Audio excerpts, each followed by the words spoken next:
Hey everyone, Amy here from Transform at Amy Burke Yoga, and I'm here with our A to Z series, and we're on to the letter U. And quick story before we get to what we're going to talk about, what I'm going to talk about.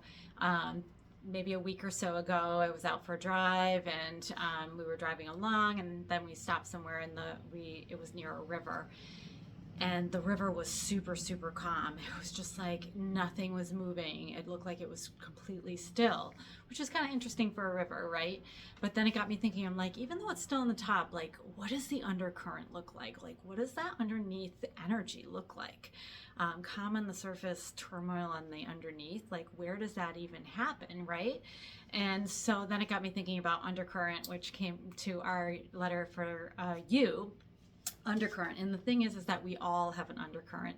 It got me thinking about like each individual's undercurrent. And the undercurrent is kind of like what's hidden beneath the surface of one's being, right? It's there even though it's not visible. And it's the internal flow that runs beneath someone. For example, the emotional tone of somebody or the vibration of someone, energy of somebody. It can be subtle, and it can really affect and shape our thoughts, our actions, our feelings, and it can even affect how we hold ourselves. You think of somebody with deep sadness, you might not know what they're sad about, but they kind of slunched over and they have like a physicality about them. Not everybody, but some people. And so it can come as doubt and as fear and as sadness that prevent a person from moving forward or pursuing their dreams and their desires, or living their truth. It kind of interjects that, right? Intersects it. So it can be from trauma. It could be a coping mechanism. So in a sense, it drags a person under or down when you when you decide that you want to approach that undercurrent. It can feel very like you're getting tossed around, and it can kind of bring up anxiety. It can feel like you're in turmoil, uncomfortable.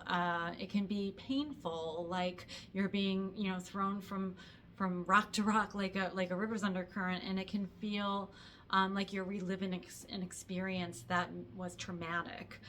It can be suffocating. It can make you feel like you're out of control and that you can't find your way out and up for air. So just like the river, we have an undercurrent too within ourselves. It can be deeply felt subconsciously and self-consciously.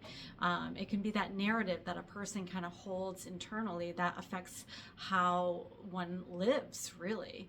It can be felt by others around us, even if that person doesn't understand what our undercurrent is. Sometimes our body language and the way that we behave, like they can feel that energetically.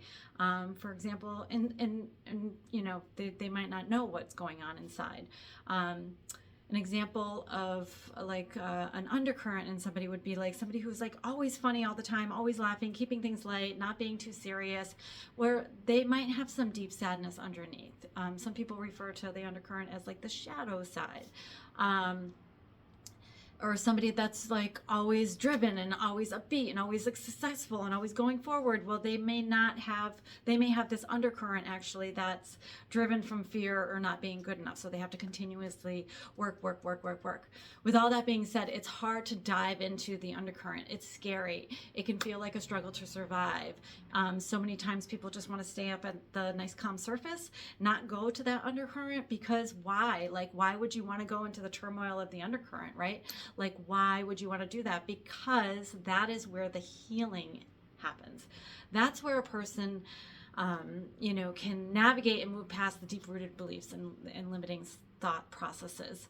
It's where you grow spiritually, and it means becoming aware of the undercurrent and reconciling it, and bringing it into consciousness.